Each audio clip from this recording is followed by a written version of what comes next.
government has become God, and that has consequences. And we talk about that often here on this program. And we have seen the mayor of Houston demand sermons from local pastors to see how they speak against homosexuality. Now, she has withdrawn that demand here in recent days. But the sentiment against the people of God is growing, and it's almost out of control. So when I recently viewed a new film by the American Family Association about religious liberty called A Time to Speak, I decided to invite one of the producers of the film, AFA President Tim Wildman, onto the program to discuss it for a few minutes here. We'll tell you how to get the film here in just a minute or two. Tim Wildman, welcome back to the program. Hey, Jan, it's always good to be with you. Thank you so much for joining me. You know, Tim, and particularly reminded as I watched your film now 2 times, that people's very lives and businesses are being shut down in the name of tolerance, being told they are intolerant because they choose to follow biblical mandates and biblical values. And when we engage in free speech, we are in a climate here in America where we can't talk about the things of God. The government won't let us. The freedom from religion outfits won't let us. Schools won't let us. How did you come about making this particular film? And I want to play a clip in just a minute, but how did you come about making this stunning new film? Well,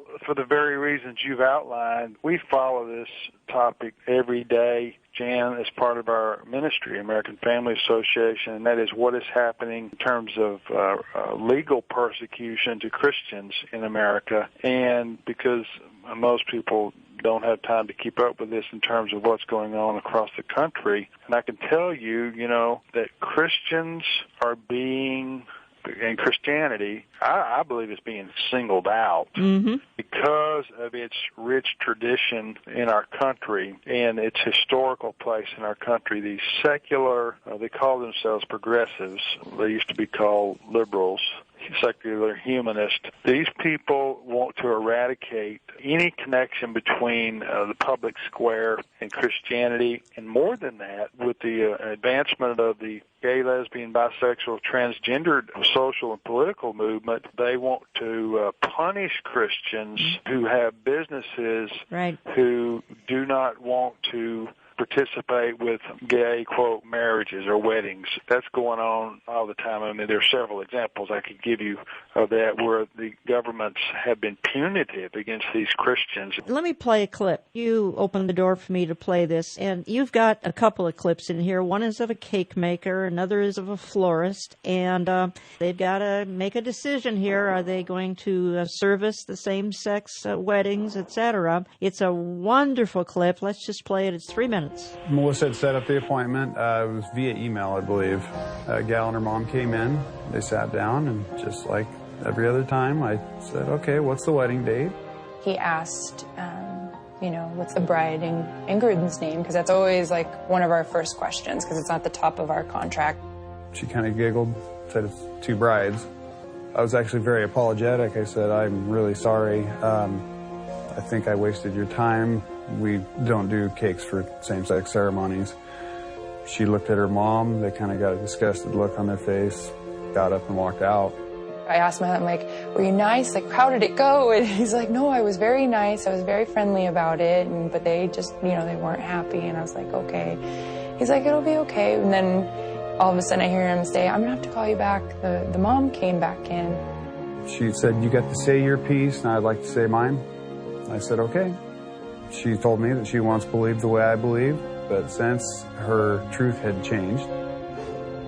Rob has been a customer of ours for a long time, and we had a good relationship, and we always made special arrangements for him, and it was a fun thing for me. It was a fun thing for him.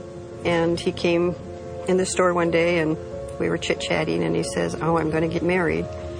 And I just grabbed his hand and said, I'm sorry, Rob, I can't do your flowers because of my relationship with Jesus Christ. And he said, I understand. And he said, it's okay.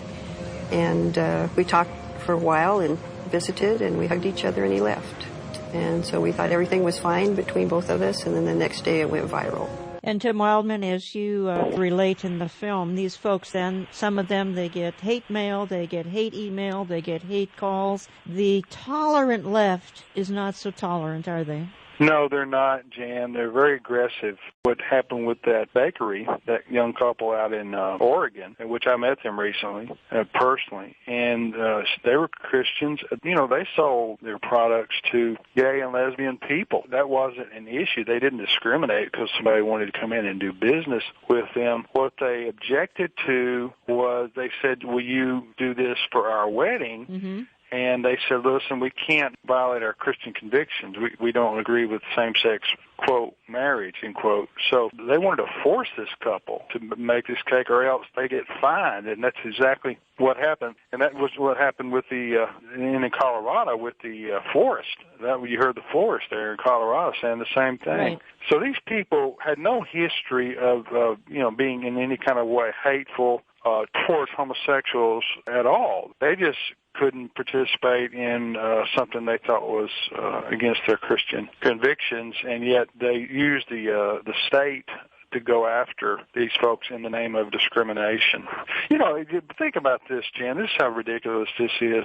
If you had a black person who owned a T-shirt shop, for example, and a KKK came in and said, you know, we're having a rally Saturday, and we'd really like you to make us some T-shirts for our rally.